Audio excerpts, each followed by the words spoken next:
Ok, hola.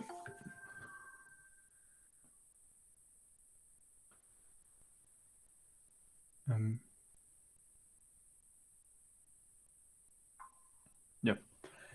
Bueno, comenzamos y antes de comenzar nada más quiero decir que en la tarea de ayer, bueno, en la tarea de esta semana había un error y primero quiero agradecer a Mauricio Alejandro por hacerlo notar. Si no vieron el correo, repito que la tarea se entrega a más tardar al lunes de la próxima semana. O sea, cambié la fecha de entrega por este cambio en una de las hipótesis. O sea, les pedí a probar algo que la verdad no me consta que sea cierto, entonces, para que sea algo que sí me consta que sea cierto, hay que modificar un poco la redacción o una de las condiciones del resultado hay que cambiarlo, hay que cambiarlas. Bueno, vamos a ver de manera rápida qué fue lo que discutimos ayer. Ayer lo que discutimos fue que si tenemos un espacio de medida, bueno, ayer discutimos prácticamente dos resultados. Uno, que si tenemos un espacio de medida, entonces, cuando tenemos una sucesión eh, creciente,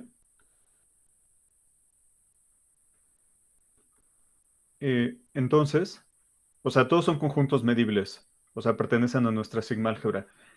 Entonces, la medida de la unión de todos ellos es igual al límite de, eh, al límite de las medidas. Ajá. Realmente aquí lo que usamos, o bueno, la estrategia para probar esto fue usar la construcción, bueno, una construcción que habíamos visto en algún momento, que si tenemos una sucesión arbitraria, o bueno, la construcción nos dice, si tenemos una sucesión arbitraria de conjuntos medibles, le podemos asociar otra sucesión, bueno, en una de esas es la misma, pero podemos asociarle otra sucesión de conjuntos medibles, tales que cada conjunto Bn está metido en An. Los Bn son disjuntos por pares y la unión de los primeros Bns es igual a la unión de los primeros Ans. En este caso, eh, como es creciente, digamos, aquí está A1, A2, A3. Vamos a poner nada más uno más, A4. Lo que estamos haciendo es empezar primero.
Disculpen, se murió mi internet en la computadora. Ahorita denme un segundo para volverme a conectar. Pero bueno, mientras voy recordando qué fue en lo que se conecta, qué fue la otra cosa que vimos. Cuando tenemos una sucesión decreciente, tenemos que agregar una hipótesis. Tenemos que suponer que la medida de alguno de los términos de la sucesión, te- tenemos que suponer que alguno de los términos de la sucesión tiene una medida finita. Ajá. Y entonces ahora sí, la medida de la intersección va a ser igual al límite de las medidas. Recordar, bueno, debemos recordar que en este resultado en particular, si quitamos la hipótesis de que alguno de los términos tenga medida finita, ya no es cierto. Bueno, si se llega a escuchar un poco mal, me dicen, por favor. O sea, lo digo porque al parecer falló mi internet por un segundo, entonces no sé si vaya a fallar más adelante. Eh, bueno, ese fue un resultado, ¿no? En pocas palabras, bueno, en pocas palabras nos dice que bajo ciertas condiciones, bueno, en general, la medida de la unión de una familia creciente es el límite de las medidas y creciente, y si es decreciente y el primero o cualquiera de ellos es finito, entonces la medida de la intersección es el límite de las medidas también. Ajá. Y nada más recordar, aquí probamos de un modo y la manera de probar esto que vimos fue realmente trabajar con estos conjuntos, A1 menos AN. Como este es decreciente, este es creciente, aplicamos el anterior y luego para simplificar y que nos quede esto, ahí es donde necesitamos que A1 tenga medida finita. Ok, bueno. Ese fue uno. Y el otro que vimos fueron dos condiciones. O sea, si tenemos un espacio medible, ahí está, X y nuestra sigma álgebra. Tenemos una medida aditiva. O sea, no sabemos que sea sigma aditiva. Entonces, lo que vimos, bueno, vimos que hay dos condiciones que implican que sea una medida. La primera es justo la del otro resultado, ¿no? Por eso dijimos que esta es una especie de recíproco, en cierto modo. Y es que si AN es creciente, o sea, igual todos son medibles, eh, si tenemos esto, que la medida de la unión de las AN es igual al límite de las medidas, o sea, si uno es cierto, entonces mu tiene que ser una medida. Y si AN es decreciente y esta intersección es vacío, implican que el límite de las medidas es cero.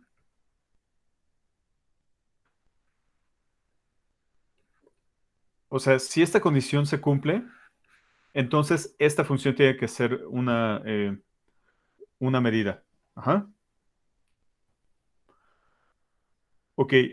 Estas, eh, estas condiciones bueno, las probamos y estas dieron pie a un problema que no recuerdo si había dicho que íbamos a empezar con eso hoy, pero mejor vemos mañana o sea, porque mañana es como cambio de tema, entonces nada más para cerrar esto, eh, bueno, este tema, vamos a empezar mañana discutiendo rápido este problema, que es, ¿existe X a M de medida infinita? O sea, la medida de todo el espacio es infinita, tal que eh, para cualquier sucesión a n mayor o igual que uno en nuestra sigma álgebra, esto, o sea, que la intersección de todo sea vacío implique que el límite sea cero. O sea, existe un conjunto que haga esto, o bueno, un espacio que haga esto, y nada más para ver que esto está motivado porque, porque cuando hablamos bueno, aquí, y decreciente, aquí faltó. Primero, en el primer resultado que hablamos ayer, eh, en el segundo inciso, en el que hablamos de sucesiones decrecientes, estamos suponiendo que al menos uno de esos términos debe de tener medida finita, ¿no? En particular, si la medida en todo el espacio es finita, pues esa hipótesis va a ser cierta. Ujú. Y ahora, en el, En el recíproco, o bueno, en la otra, pues vemos que si se satisface esto, tiene que ser una medida, ¿no? Y de hecho, les había comentado sobre un contraejemplo del otro, o bueno, un contraejemplo del otro que era, es sencillo, vamos a considerar n, 2 a la n, dije, y la medida de conteo. Entonces aquí vamos a pensar a n igual a n, n más uno, n más 2 y así. Ajá. Y esto es para n en los naturales. Ahora, esta sucesión es medible porque la sigma álgebra es el potencia, entonces todo su conjunto es medible. Tenemos que este es decreciente, a1, a2, a3 y así. Sin embargo, la medida de cada an es igual a más infinito. La medida, bueno, la intersección de todos los ans es el vacío y eso es cero, ¿no? Entonces, es todo un contraejemplo al resultado cuando no suponemos que la medida de alguno es finita. Ujú. Entonces, por eso cabe esta pregunta, ¿o qué tan, cómo es esta hipótesis? ¿Qué tan restrictiva es? O sea, ¿esto nos obliga a tener medida finita? O sea, el que valga esta implicación, o bueno, esta condición, ¿eso nos fuerza a tener medida finita o no? Ese es realmente lo que está en el fondo de este problema, ¿no? Entonces, mañana vamos a discutirlo ya rápido. O sea, lo digo mañana para que tengan todavía un poquito de tiempo para pensarlo. Y bueno, eso fue como en un, pues ni tan breve, pero resumen de lo que vimos ayer. Ahora, ayer actualicé las notas sobre medidas. Sí tenían varios errores. O sea, ninguno de gravedad. Casi todos los errores eran como, errores o errores tipográficos o cosas, cosas que no me gustaban, ¿no? O errores como de formato. Pero bueno, ya corregí al menos todo lo que encontré y en la página está una versión nueva. Ahora, hoy vamos a hablar de ciertos conjuntos en espacios de medida que son importantes.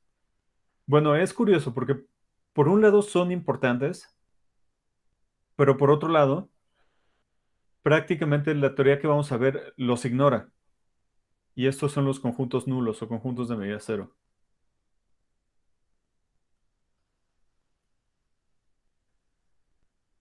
Ahora, vamos a empezar con un espacio de medida,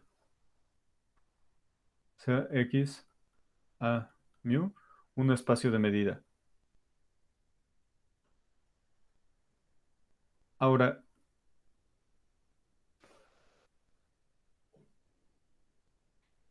yo acabo de decir que la teoría que vemos los ignora. Y pues sí, realmente sí. O sea, los ignora porque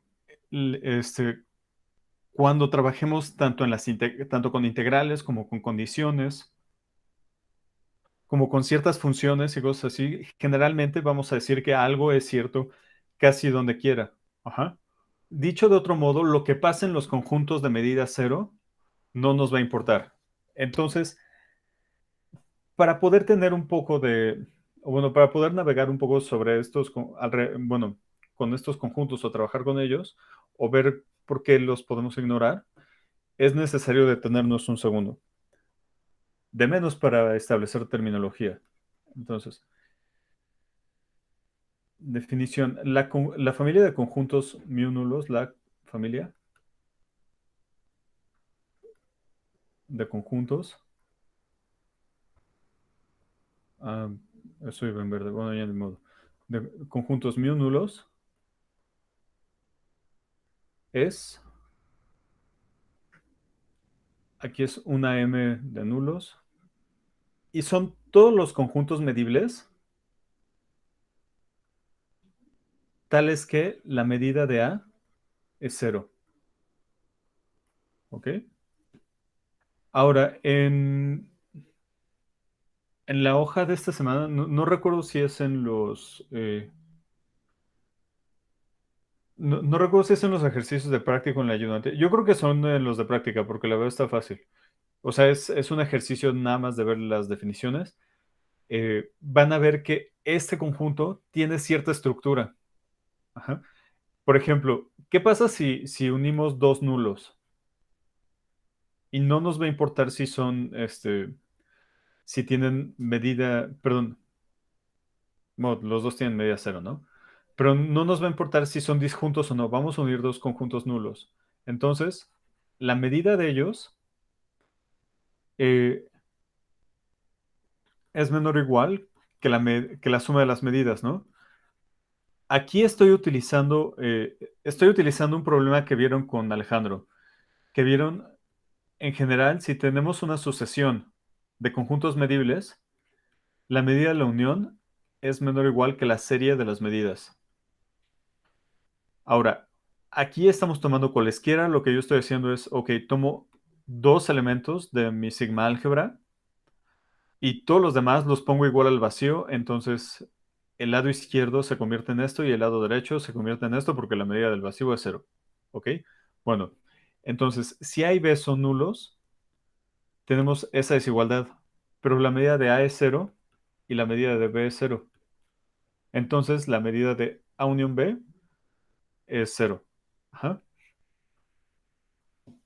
Ahora, en general, si tenemos AN, una sucesión de conjuntos nulos, pues vemos que podemos hacer el mismo argumento, ¿no? Bueno, pues sí, sería el mismo argumento. Aquí vamos a tener que esto es menor que la serie, pero cada uno de estos tiene medida cero. Entonces la suma o la serie nos da cero. Dicho de otro modo, si tenemos una sucesión de conjuntos nulos, la unión de todos ellos también va a ser un conjunto nulo. ¿Ok? Y bueno, los conjuntos nulos van a tener más propiedades. De hecho, la estructura que tienen se llama sigma-anillo, pero la verdad no lo vamos a usar. Eso viene en la hoja del problema de práctica. Ujú. Bueno, ahora nos va a interesar, o bueno, queremos hablar de conjuntos nulos para ignorar lo que pasa en ellos. Entonces, para eso tenemos la alocución casi donde quiera. Entonces, si P de X con X en nuestro espacio es bueno, sea un enunciado. Un enunciado me refiero a una afirmación que dependiendo del valor de X es cierta o falsa. ¿Ah? O sea, para algunos valores de X puede ser cierta, para otros puede ser falsa. Ujú. Ahora decimos que P es cierta,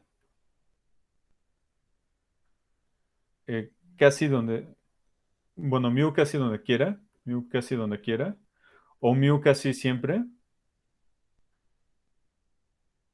Si ven probabilidad, ahí generalmente les ponen casi donde, no, casi donde quiera, o mu casi siempre. Y aquí va a haber una cosa importante.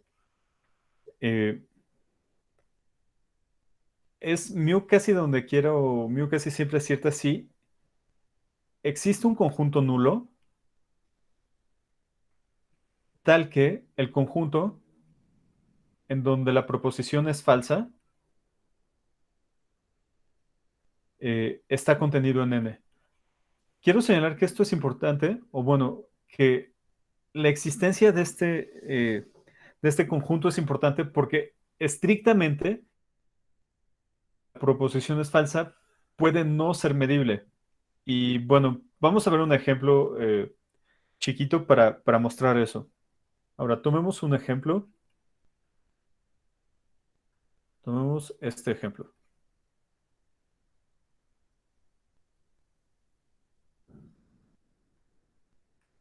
Miren, primero vamos a tener x va a ser igual a 1, 2, 3, 4, 5.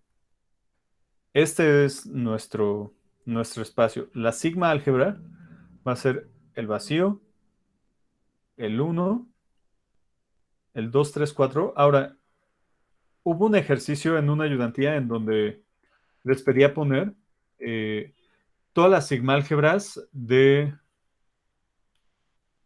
este conjunto, ¿no? Primero creo uno y 2, luego uno, 2 y 3, y luego uno, 2, 3 y 4. Bueno, además de practicar con la definición de sigma álgebra, un objetivo de ese problema es que vieran que existe una biyección entre las sigma álgebras de conjuntos finitos y las particiones. Ajá. Entonces, cada que tenemos una partición de este conjunto, esa partición nos va a inducir una sigma álgebra y cada que tenemos una sigma álgebra nos fijamos en los conjuntos medibles más chiquitos que tenga y eso va a ser una partición. En este caso, aquí ya tenemos nuestra partición. Entonces, tenemos nuestro espacio y va a ser uno, 2, 3, 4 y 5. Ajá.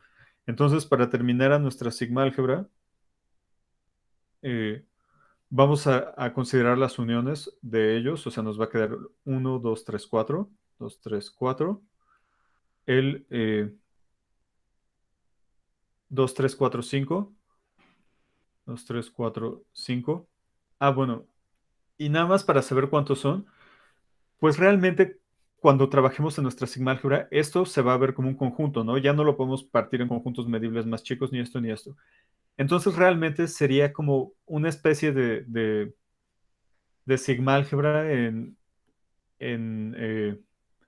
bueno, se parecería o podremos establecer una biyección entre esta sigma álgebra y el potencia de, digamos, A, B, C. ¿Ah? O sea, este sería A, bueno, una manera de construir la biyección. Esto lo mandamos a A, esto lo mandamos a B, esto lo mandamos a C. El potencia de ABC tiene 8 elementos, entonces aquí debemos de tener 8. Y llevamos 1, 2, 3, 4, 5, 6. Falta el 1, 5, 7 y todo el espacio, 8. Ahí está nuestra sigma álgebra. Ajá.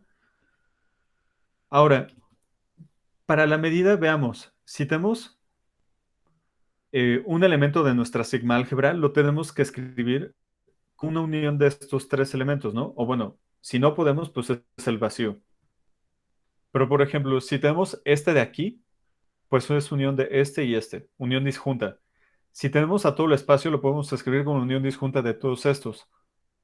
Entonces, eso quiere decir que cada que tenga, bueno, que para que podamos determinar una medida, basta con que digamos cuánto vale la medida aquí, aquí y acá. De nuevo, porque todos los otros conjuntos los podemos escribir en términos de estos tres. Ajá. Entonces, para definir una medida basta con que definamos su valor en esos tres conjuntos que pusimos. Y mu es la medida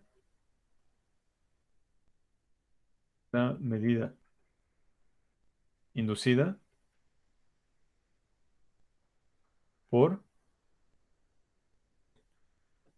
eh, vamos a poner mu de uno es igual a uno, mu de 2, 3, 4 es igual a cero y mu de 5 o del singulete de 5 va a ser uno también. Entonces, nada más así como rápido, vamos a ver cuál sería la medida de todo el espacio. Pues a todo el espacio lo podemos escribir como uno unión 2 3 4 unión 5. Esta es una unión disjunta, entonces esto lo podemos escribir como la medida del que nada más tiene uno más la medida del 2 3 4 más la medida del que tiene el 5 y esto nos queda 2, ¿no? Uno más cero más uno 2. Excelente. Bueno, ok, ahora ya tenemos nuestro espacio de medida. El objetivo es mostrar un conjunto. Bueno, voy a dar una condición que se cumpla casi donde quiera, pero el conjunto en donde falla no es medible. Ajá. Ahora, sea f x a r dada por f de x es igual a x menos 2, x menos 4. Entonces, eh, f es distinta de cero, mu casi donde quiera, o vamos a poner casi siempre porque es más corto, pero el conjunto en donde falla, o sea, x en x, tales que f de x es igual a cero, pues es igual al 2 4, ¿no? Pero el 2 4 no es medible. Aquí está nuestra sigma álgebra y aquí no aparece el 2 4.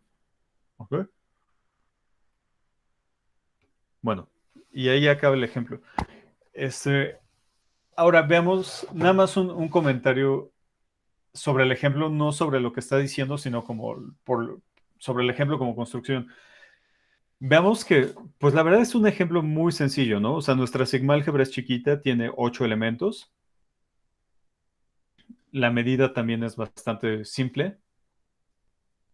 Y bueno, en consecuencia, el truco para encontrar esto fue simplemente tomar un conjunto que tiene medida cero, tomar un subconjunto de ahí que no aparezca en la sigma álgebra y pensar nada más cuál sería una condición fácil, ¿no? Para que esto se cumpliera en un subconjunto propio del conjunto nulo que tenemos ahí.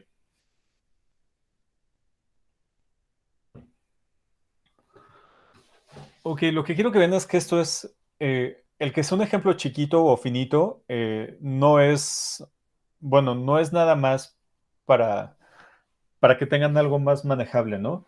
Es porque cuando empezamos a hablar, bueno, sí, cuando empezamos a hablar ya de sigma álgebras infinitas, las cosas empiezan a complicar.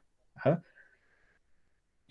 y a complicar bastante. De hecho, pues varias de las cosas que hemos hecho, o bueno, les he comentado que como se puede complicar trabajar directamente con sigma álgebras, lo que hacemos es trabajar usualmente con familias que generan en las sigma álgebras. Vemos que ciertas propiedades valen en esas familias y extendemos por algún resultado que tengamos. Ajá. A lo que voy es que no construimos directamente a los conjuntos de una sigma álgebra infinita. Ajá.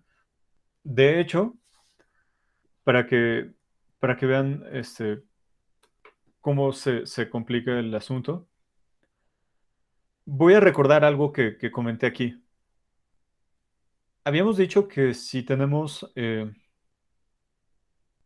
bueno, habíamos dicho que si tenemos un conjunto finito, o sea, X es finito,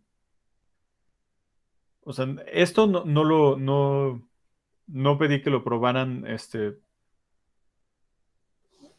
no pedí que lo probaran así como explícitamente, pero les digo, el objetivo del ejercicio de enlistar las sigma-álgebras, uno de tantos, era que vieran esto, que si, bueno, que existe la biyección entre particiones de X y eh, sigma-álgebras, ¿ok? Esto es cuando la X es finita. Pero ahora vamos a suponer que X es infinita y, bueno, infinita numerable, ¿no? O sea, si X es los naturales, eh, la pregunta ¿es esta biyección o esta identificación entre sigma álgebras y particiones sigue siendo cierta? Bueno, les voy a decir, sí, sí sigue siendo cierta. Pero bueno, ahora imagínense que tienen una sigma álgebra aquí. Ajá. Y bueno, que la partición es infinita, ¿no? Porque si toman una partición, por ejemplo, el uno y los naturales menos el uno, pues ahí sí nos va a quedar una sigma álgebra con 4 elementos, ¿no? Entonces ahí no hay mucho que hacer. Pero imagínense que tienen esta identificación, bueno, tenemos una partición infinita y tomamos a la sigma álgebra que genera. La pregunta es, ¿cuántos elementos tiene esa sigma álgebra? Ajá. O sea, en términos de cardinalidad. Bueno, resulta que esa sigma álgebra es no numerable.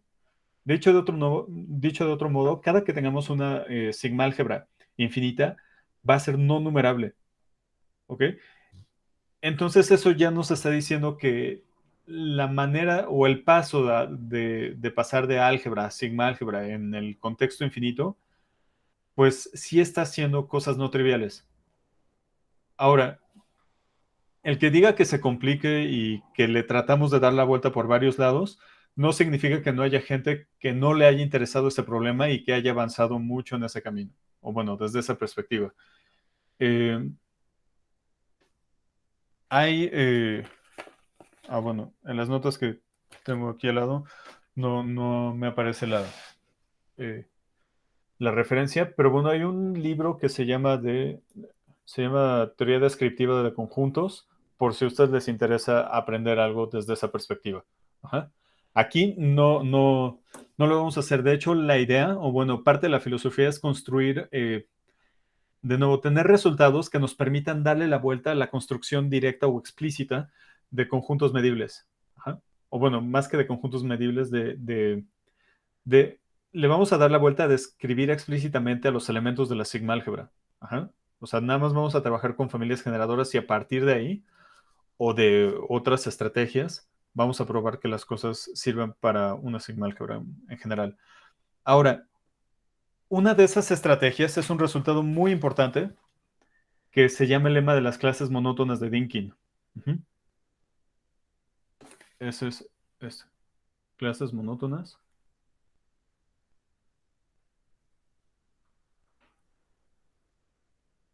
de Dynkin. Entre otras cosas, eh, bueno, aquí les voy a ser honesto. La primera vez que yo supe de este resultado, pues nada más me pareció una curiosidad porque nunca vi dónde lo utilizaban, ¿no? Pero bueno, pues iba aprendiendo, entonces se entiende, no es, o sea, uno no se aprende toda la teoría en un primer acercamiento. Pero bueno, a mí me pareció un resultado como medio misterioso y grande y no me decía mucho. Y conforme fue pasando el tiempo y fui aprendiendo más del tema, me di cuenta de que sí es muy importante. Y por ejemplo, antes de anunciarlo y, bueno, no vamos a probarla a detalle, pero sí vamos a decir más o menos por dónde va la prueba. Quiero decirles que dentro de las dos, o bueno, he visto bueno, tres eh, aplicaciones importantes del lema de clases monótonas de Dynkin. El primero es, nos va a dar o nos da un criterio para igualdad de medidas.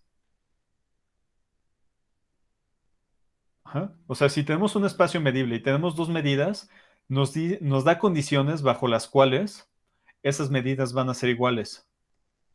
Otra bueno, y esta la aprendí hace relativamente poco, ¿eh? Eh, es en ciertos espacios, o sea, supongamos que tenemos esto y que la medida de mu, perdón, la medida de x es uno, o sea, en ciertos espacios de probabilidad, o bueno, en uno en particular que se relaciona muchísimo con teoría de números, eh, hay ciertas funciones que, bueno, les vamos a poner nombre más adelante, pero bueno, serían, en el contexto de probabilidad les llaman variables aleatorias, ¿no? Variables aleatorias.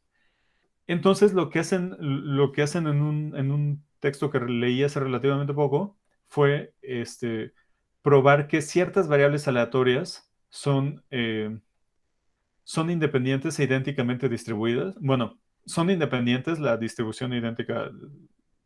Bueno, ahora que lo pienso, creo que también lo probaste. Voy a poner así, variables aleatorias y de. Bueno, para probar que la colección de variables aleatorias con la que están trabajando son independientes e idénticamente distribuidas, utiliza, mm, bueno, utiliza el lema de clases monótonas de Dynkin, pero más que utilizar el resultado, utiliza la técnica de la prueba. Ajá, entonces, aquí utilizan el resultado, aquí utilizan la técnica de la prueba, que eso también es, o sea, es importante no solo que vean el resultado, sino que vean más o menos cuáles son las ideas usadas y las estrategias para probarla. Y la tercera es, lo voy a poner así, invarianza, mu invarianza. Bueno, lo voy a poner nada más así como en general sistemas dinámicos. Sistemas dinámicos. Em, sí, yo creo que en algún momento voy a poner algo, igual sin decirles, pero algo sobre esto en, en alguna de las hojas. Ajá. Pero bueno, o sea, la cosa es que este lema de las clases monótonas sí es muy importante y se utiliza o sea, en tres instancias distintas, ¿no?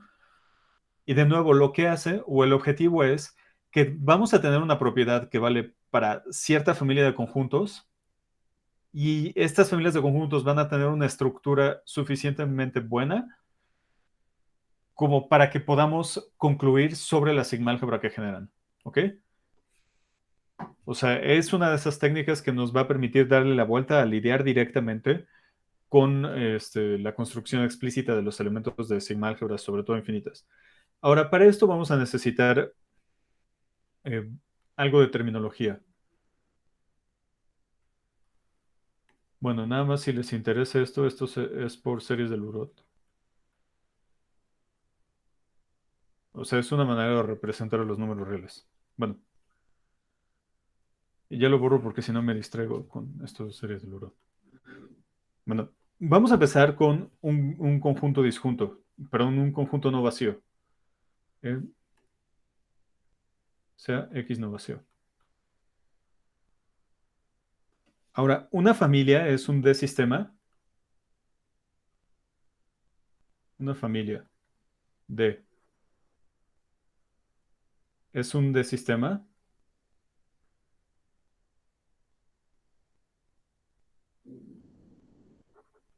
Es un D-sistema. ¿Sí? X, o sea, esto nos dice en particular que es no vacía, ¿no? X, todo el espacio tiene que estar en la familia. La familia es cerrada bajo diferencias. O sea, si A y B pertenecen a D y B es un subconjunto de A, bueno, no diferencias arbitrarias, sino también se debe de satisfacer esa condición. Entonces, A menos B pertenece a D. Y la tercera es que si tenemos AN sucesión en D creciente, entonces la unión de todos ellos está en D. ¿Ok?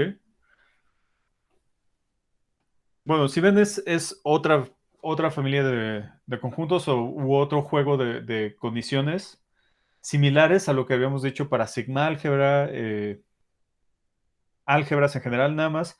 Aquí quiero que vean algo que es importante. Supongan que A es una sigma álgebra de subconjuntos de X. Entonces, voy a poner aquí rápido cuáles son las condiciones de sigma álgebra para recordar. X está en A está en A, implica el complemento está en A. Y la tercera es que si tenemos una sucesión arbitraria, aquí no nos importa que sea monótona o que sea creciente, nada más es una sucesión arbitraria. Si tenemos esto, entonces la unión de todos ellos está en A. Ahora, supongamos de nuevo, A es una sigma álgebra. Queremos ver que es un D-sistema. ¿X pertenece a A? Sí, la hipótesis. Ahora, si A y B pertenecen a A y B está metido en A, entonces veamos que A menos B lo podemos escribir como A intersección X menos B. Ahora, como ambos son elementos de la sigma álgebra, esto está en A, esto está en A. Y además, así como vimos que las sigma álgebras son, son cerradas bajo uniones finitas, y de nuevo, para recordar el truco que hacemos ahí es tomamos dos elementos o una cantidad finita de elementos de la sigma álgebra y rellenamos el resto de los espacios disponibles con el vacío. Ajá. Si tomamos las leyes de De Morgan, también nos dice que la unión, la intersección numerable de elementos de la sigma álgebra también cae en la sigma álgebra. Y en este caso, bueno, eso nos dice que la intersección finita también, ¿no? Ahora lo que queremos sería tomar dos elementos que vamos a intersectar, o bueno, una cantidad finita de elementos, y todos los demás espacios disponibles los rellenamos con X, con todo el espacio. Ajá. Entonces, al tomar la intersección, eso nos va a quedar una intersección finita de conjuntos. Ajá. Ok, bueno, estoy diciendo todo el espacio por facilidad, ¿no? Pero también podríamos repetir uno de los términos de la intersección una infinidad de veces y también daría lo mismo. Pero bueno. Eh, ok, entonces, esto nos dice que la segunda condición también es cierta. Ajá. Y ahora, la tercera condición es que si tenemos una sucesión creciente, la unión de todos ellos es creciente, pues sí, porque de hecho en la sigma-álgebra no suponemos nada de monotonía, ¿no? Entonces, si es, eh, toda sigma-álgebra es un D-sistema. Ahora, un pi-sistema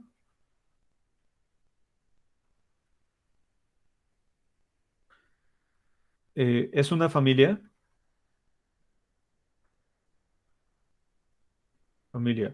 vamos a ponerle P, tal que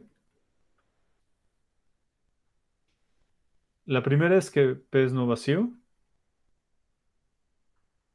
y la segunda es que si A y B pertenecen a P, entonces A intersección B pertenecen a P.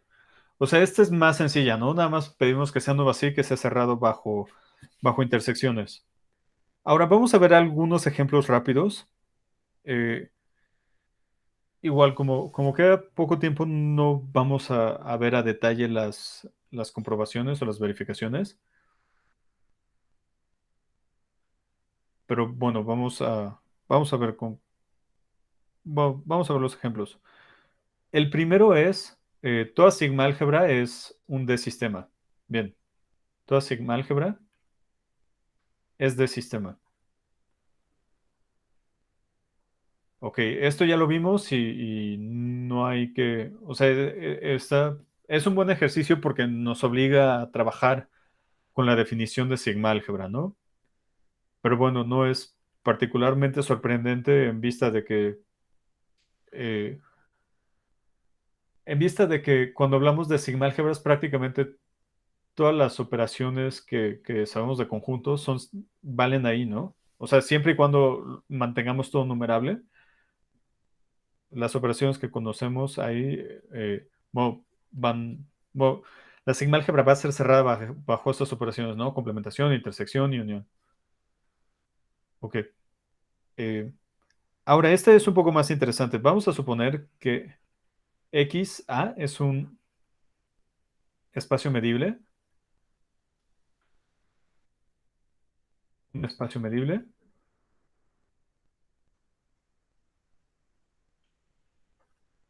y vamos a suponer que mu y nu son dos medidas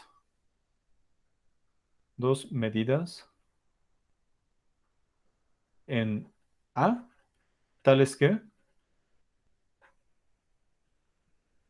la medida de todo el espacio con respecto a mu es igual a la medida de todo el espacio con respecto a nu, y es finita. Ajá.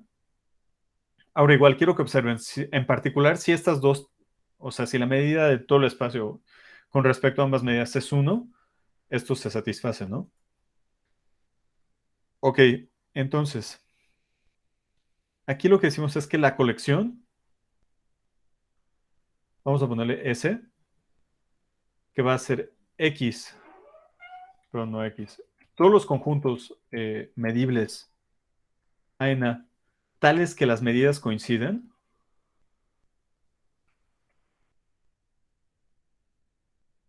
es un del sistema. Es un del sistema. Ahora, no lo vamos a probar, pero vamos a pensar un segundo cómo lo probaríamos. De nuevo, esto es algo que ya he dicho antes. Tenemos un objeto, en este caso S, y decimos que este objeto tiene ciertas condiciones generales. Ajá. En este caso es un de sistema. Y lo único que sabemos de D-sistema es la definición. Entonces, para probar esto, lo único que podemos hacer, porque pues es lo único que tenemos a la mano, es verificar la definición. Ajá. Entonces, veamos, ¿X pertenece a S? Pues sí, porque estamos suponiendo, o sea, es parte de nuestras hipótesis. Es cerrado bajo diferencias, o sea, si A y B están en S, y S es un subconjunto de A, entonces la diferencia A menos B, perdón, B es un subconjunto de A, entonces la diferencia A menos B está en S, pues sí. Ajá. Y ahí realmente lo que usaríamos es que la medida de A menos B es igual, o la misma medida de A menos B es igual a la medida de A menos la medida de B. Aquí podemos restar sin ningún problema porque estamos suponiendo que las medidas son finitas. Aquí estamos utilizando que A y B están en S. Y aquí volvemos a argumentar que podemos restar, o bueno, usando esta desigualdad, ¿no? Que podemos operar sin problema porque las medidas son finitas. Entonces eso nos da el segundo. Ahora, para el tercero, eh, vean, lo que queremos ver es que si tenemos una sucesión creciente de elementos en S, o sea, A1, A2, A3 y así, entonces queremos ver esto, que la unión de todos ellos pertenece a S. Ajá. Ahora, vean lo que tenemos. Tenemos una sucesión creciente de conjuntos medibles y queremos hablar de la medida de la unión de todos ellos. Entonces, ya tenemos un resultado que nos habla de esto, ¿no? Tenemos que la unión de todos ellos. Bueno, y el resultado, lo importante es que nos quita la unión y nos habla individualmente de cada término. Ajá. O sea, esto es por un resultado de ayer, porque son crecientes y nos interesa la medida de la unión. Ahora, nos gusta escribirlo de este modo porque nuestras hipótesis están sobre cada uno de los elementos de la sucesión. Ajá. Entonces, aquí en esta igualdad estoy utilizando la hipótesis y aquí nos queda finalmente la unión de todos los ANs. Ok. Dicho de otro modo, la tercera condición también vale. Entonces, efectivamente, S, nuestra familia S, es un D-sistema. Bueno, ahora podemos hablar de los D-sistemas eh, generados por una familia de conjuntos. Entonces, supongan que si DI, bueno, vamos a pensar I es no vacío, va a ser un conjunto de índices. No importa qué conjunto sea, nada más con que sea no vacío. Si I es no vacío y DI es una colección de D sistemas, son D sistemas, entonces la intersección de todos ellos es un D sistema. Y, y de nuevo, como antes, pues lo único que podemos hacer es verificar la definición, ¿no? Pero vean aquí la definición, la verdad, no es difícil de checar. Nada más vamos a probar que X está en la intersección y el argumento para todos los demás es más o menos lo mismo. Tomen a todo el espacio. X pertenece a cada uno de estos, ¿no? Entonces, bueno, porque todos son de sistemas. Entonces tiene que pertenecer en la intersección y ya. Ujú. Ahora, bueno, lo importante de esto es que nos permite hablar del D-sistema generado por una familia de conjuntos. Entonces, si tenemos esto, o sea, una colección de subconjuntos de X, eh, el D-sistema generado por C, el D-sistema generado por C es, lo vamos a poner así, D-sistema, va a ser la intersección de todos los D-sistemas tales que, bueno, es D-sistema, y C está contenido en D. Quiero que vean que esto es, eh, bueno, esta manera de construirlo es exactamente la misma que habíamos usado para las sigma álgebras, ¿no? La sigma-álgebra es generada por una familia de conjuntos. Primero vimos que la intersección de sigma-álgebras es, bueno, la intersección arbitraria de sigma-álgebras es una sigma-álgebra. Y luego, para considerar la sigma-álgebra generada por una familia de conjuntos, tomamos la más chiquita que las contuviera, ¿no? La intersección de todas las sigma-álgebras que contienen ese conjunto. Aquí estamos haciendo lo mismo. Vimos que la intersección de todos los D-sistemas es un D-sistema. Y para definir el D-sistema generado por una familia de conjuntos, estamos tomando la intersección de todos los D-sistemas que contienen AC. Nada más quiero observar que esta intersección que estamos teniendo aquí no es vacía, porque el conjunto potencia pertenece aquí. Ajá. O sea, en el primer ejemplo vimos que toda sigma álgebra es un D-sistema, en particular el conjunto potencia, ¿no? Entonces el conjunto de potencia va a satisfacer estas dos condiciones. Es un D-sistema y contiene a nuestra familia de subconjuntos. ¿Ok? Entonces hasta ahí todo bien. Ahora, el lema de las clases monótonas de Dynkin, o sea, se llama lema de clases monótonas, pero le vamos a poner teorema. Clases monótonas.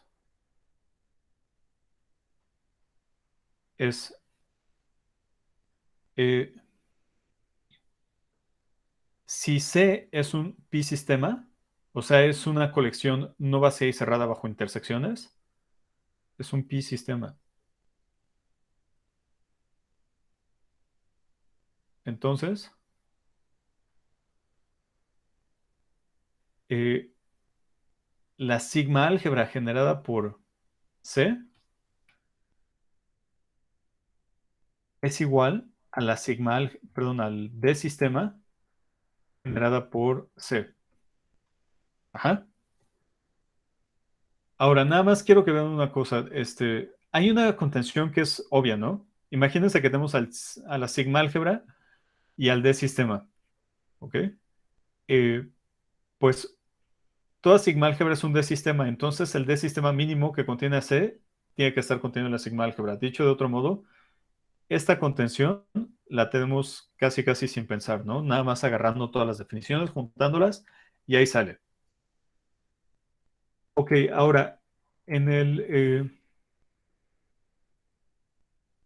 ya nos pasamos un par de minutos, pero igual empezamos tantito tarde, entonces espero, muy rápido les voy a decir nada más el esquema de la demostración. Ajá.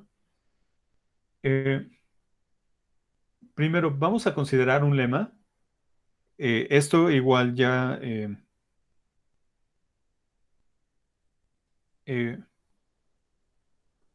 o sea, no lo hemos visto con estas palabras, pero fue un ejercicio de práctica de la ayudantía. Es, eh, sea A, acá, un D sistema.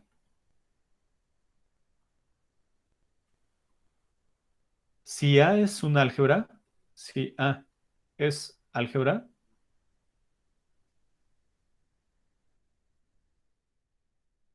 entonces es sigma álgebra. Ahora, no sé si recuerdan, pero hay en un ejercicio de la ayudantía, bueno, era un ejercicio de práctica de la primera hoja desde el regreso. Decía, imagínense que tienen un álgebra de conjuntos y tenían que probar que tres condiciones eran equivalentes. Una que es una sigma álgebra, otra que la unión de sucesiones crecientes, bueno, si tenemos una sucesión de conjuntos en el álgebra creciente, y cada que tengamos eso, la unión de todos ellos está en el álgebra, eso implica que sea sigma álgebra, ¿no?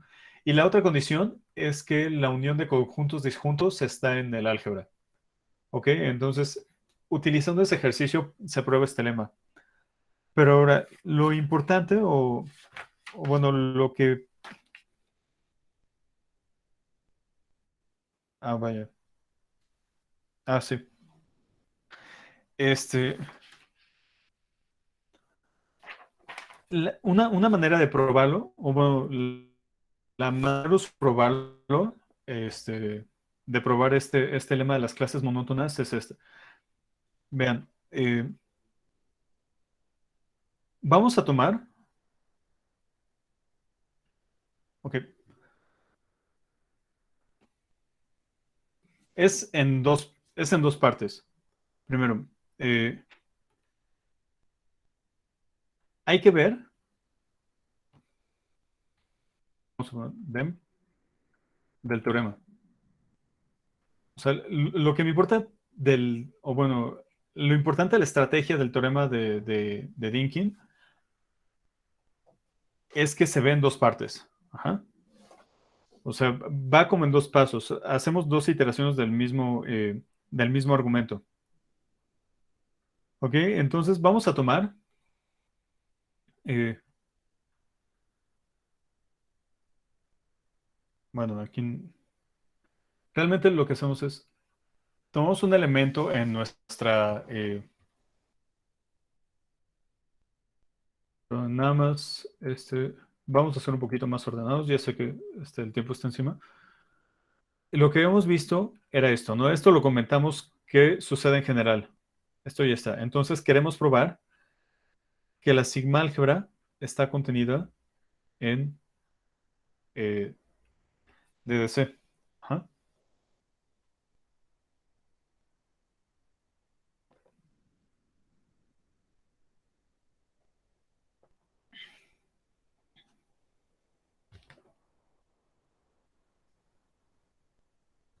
Ok.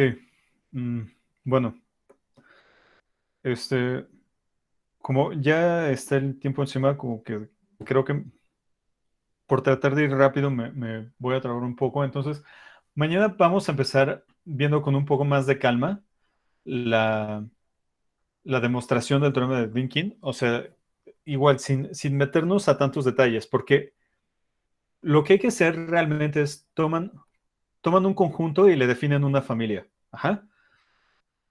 Ven que esta familia es una sigma álgebra y luego, bueno, este va a ser un conjunto en C y luego van a tomar otro conjunto, pero en D1 y a esto le van a asociar otra sigma álgebra y ya esta sigma álgebra es la que va a servir, ¿no? Entonces, lo que no vamos a hacer es verificar que la familia de conjuntos que tenemos va a ser una sigma álgebra. Eso no lo, perdón, un D sistema. Eso no lo vamos a verificar. Ajá. Sino vamos a poner nada más el esquema de la demostración, poner los huecos, ok, aquí se verifica que esto satisface tales hipótesis, no hay truco en eso, y ya, y ya continuamos con medidas exteriores, ¿no? Que es lo que queda. Ok, bueno, entonces sería todo por hoy. Pues muchas gracias. Me faltó algo importante. Una buena referencia para esto del lema de clases monótonas de Dynkin.